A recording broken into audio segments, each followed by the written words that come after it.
tokens of our faith, my lord, and lead us from the darkness. Sire! I served you well! Lord of Light, show us the way. Those are the stars that guide us. Lord of Light, protect us! For the night is dark and full of terrors. Beginning of this season, we come upon Stannis having gone full Melisandre. He's definitely thrown in all of his bets with her, and he's burning people who refuse to acknowledge her god and her way of doing things. So I would say that what started as a practical thing for Stannis has become more than that. He certainly has seen that Melisandre's power is real. You know, he's seen that she is capable of birthing a shadow demon that will eliminate, you know, one of his enemies. He's seen that she's capable of throwing leeches in the fire and in that way apparently bumping off several more of his opponents. He's a very practical man. I don't think he cares so much about matters of theology. He just cares about winning this war and being installed as the king and sitting on the Iron Throne. And Melisandre seems to him his best chance. And if that means using black magic, so be it. If that means worshiping the Lord of Light, then so be it. He wants his birthright, is obsessed with his birthright, and this is, as far as he can see it, the only way he's ever going to get what is coming to him. So he's now going to try things her way, and this is a pretty brutal, ugly way of letting everybody know where he stands on the Lord of Light front.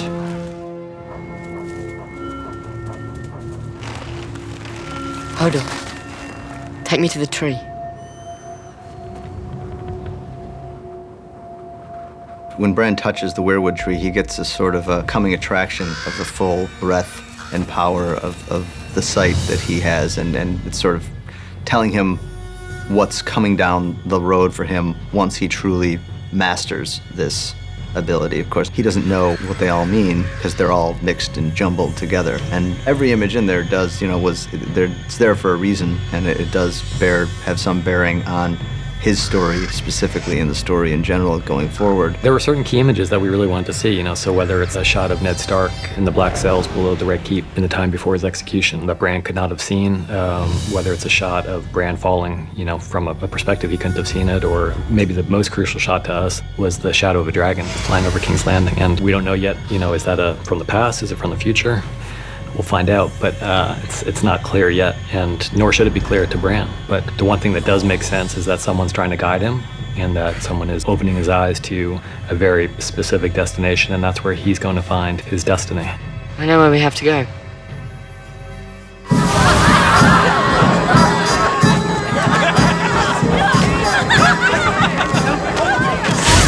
The scene as a whole is one of the most challenging sequences we've ever done because it involves more of our principal characters than we've ever had together in the same place before, maybe more than we'll ever have together again. With a show as huge as this one with so many different plot lines and different characters, it's kind of a rare opportunity. So we were really looking forward to that, to a chance to, you know, what would Brienne and Cersei talk about if they ran into each other? And if Loras happened to bump into Jaime, literally, what would that conversation be like? And Oberyn and Cersei meeting, or Ilaria Sand and Cersei meeting, how would that go? So much of the wedding is a chance for that, which we always think is fun, you know, to get characters who aren't normally joined together to see how they would interact. And it's all playing out in real time, and it's a real testament to Alex Graves and Annette Helmick, his cinematographer, that they were able, it was a kind of a master class they gave us on how to shoot a big ensemble scene where everyone is in the right place at the right time, and everyone's actions make sense even when the cameras aren't on them.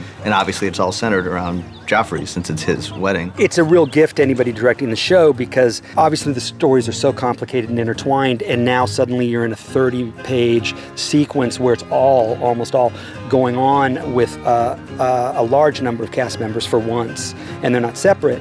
And so I wanted to create a very tight flow so that people are seeing each other across the way, not seeing each other across the way, having their little beat and transitioning into other things.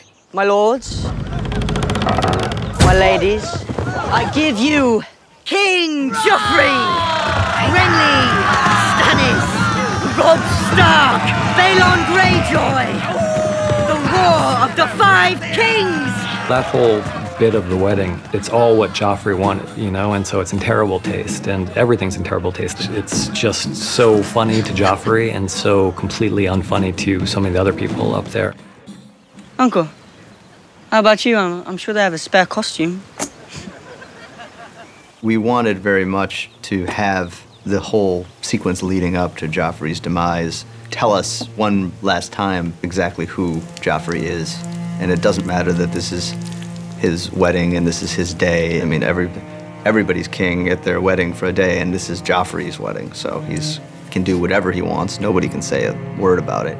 And he uses that power to try to humiliate his uncle in front of everybody who's anybody in Westeros. The key thing for me in directing that part of the sequence is that you know Peter's going to be incredible at dealing with the situation he's in. You know that Jack is going to be beautifully evil. And my worry was that I steer it towards something really bad is going to happen. I don't understand what it is, but I know it's coming. I said, kneel! Look, the pie! Marjorie was basically looking forward to a lifetime of trying to handle this guy and knowing full well this kid is a psychopath and that he's going to be doing a lot of bad things, and the best she can hope for is to control him a little bit. She certainly can't control him forever, but maybe she can kind of tamp down his baser instincts. You know, it's kind of a hopeless task. It's far too late for Joffrey. I mean, he's past the point of therapy. No one's going to make him into a good kid or a good king, but she's game. I mean, Marjorie is not fearful. She was willing to give it a go.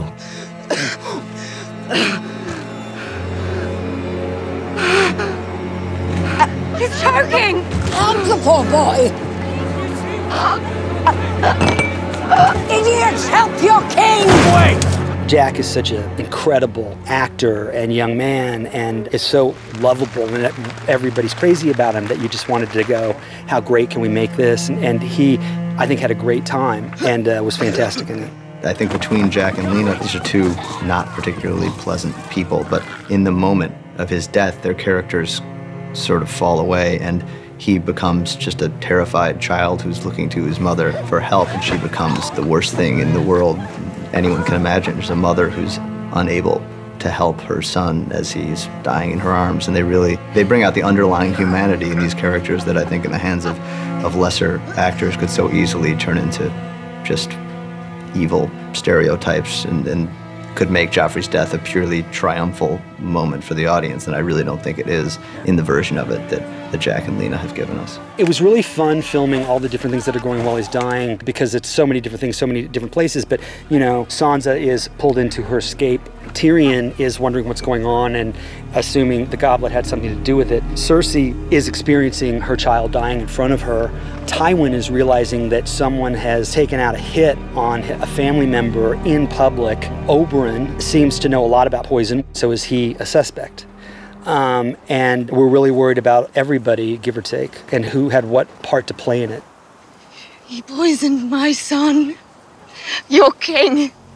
Traditionally, you know, the seasons are kind of slow builds, and the episodes towards the end obviously are the climactic ones, and the early episodes building up to them. And we thought it'd be fun to shake it up a little bit this time and have something very dramatic happen quite early. And also just knowing that we needed so much of the season to deal with the aftermath. It was an episode we've been looking forward to for a long time. I don't think there's ever been an actor who has played a character less like himself than Jack Gleeson. He is the sweetest, loveliest, most excellent person you could ever want to know. So it's the joy in watching Joffrey die on screen, be that as it may for the people watching, the sadness that everybody on the production felt at the thought that Jack wasn't going to be on the show anymore was a real hit for everybody. It's a very difficult person for us to let go. He's been such a defining part of the show from the very, very first episode.